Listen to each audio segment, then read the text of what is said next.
منكم عيد الدنيا ومنكم عيد الآخرة ثم صرفكم عنهم ليبتليكم ولقد عفا عنكم والله ذو فضل على المؤمنين إذ تسعدون ولا تلوون على أحد الرسول يدعوكم في أخراكم فأصابكم غما بغم لكي لا تحزنوا على ما فاتكم ولا ما أصابكم والله خبير بما تعملون أنزل عليكم من بعد الغم أمنة ضعافا يغشى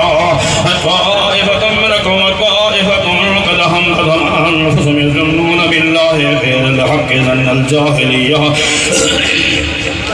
يقولون هل لنا من الأمر من شيء قل إن الأمر كله لله يخفون في أنفسهم ما لا يبدون لك يقولون لو كان لنا من الأمر شيء ما قتلنا هاهنا قل لو كنتم في بيوتكم لبرز الذين كتب القتل إلى مضاجعهم وليبتلي الله ما في صدوركم وليمحص ما في قلوبكم والله عليم بذات الصدور إن الذين تولوا منكم يوم التقى الجمعان إنما استزلهم الشيطان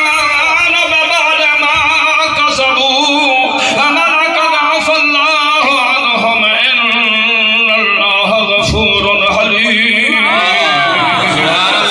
يا الذين آمنوا لا تكونوا كالذين كفروا وقالوا لإخوانهم إذا ضربوا في الأرض كانوا كفرا لو كانوا يعلمون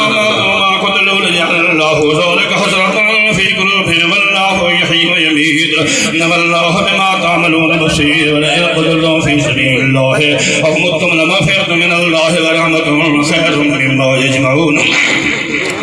لئن متم أو قتلتم لأن الله تحشرون فبما رحمة من الله لأنت لهم ولو كنت فظا غليظ القلب لانفضوا من حولك فاعف عنهم واستغفر لهم وشاورهم في الأمر فإذا عزموا فتوكل على الله إن الله يحب المتوكلين إن ينصركم الله فلا غالب لكم إن يخذلكم فمن ذا الذي ينصركم من بعد ما على الله فليتوكل المؤمنون أما كان لنبي أن يغل من يغل يأتي ما غل يوم القيامة ثم توفى كل نفس ما كسبت وهم لا يظلمون أفمن اقتضى رضوان الله كمن باع بسخط من الله فمأواه جهنم بئس المصير هم درجات عند الله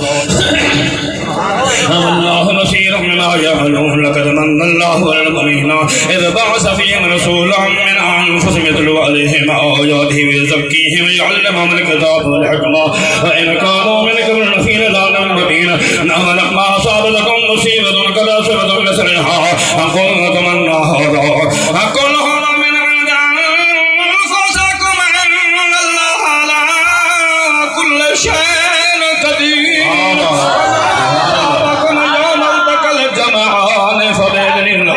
وليعلم المؤمنين وليعلم الذين نافقوا قيل لهم تعالوا قاتلوا في سبيل الله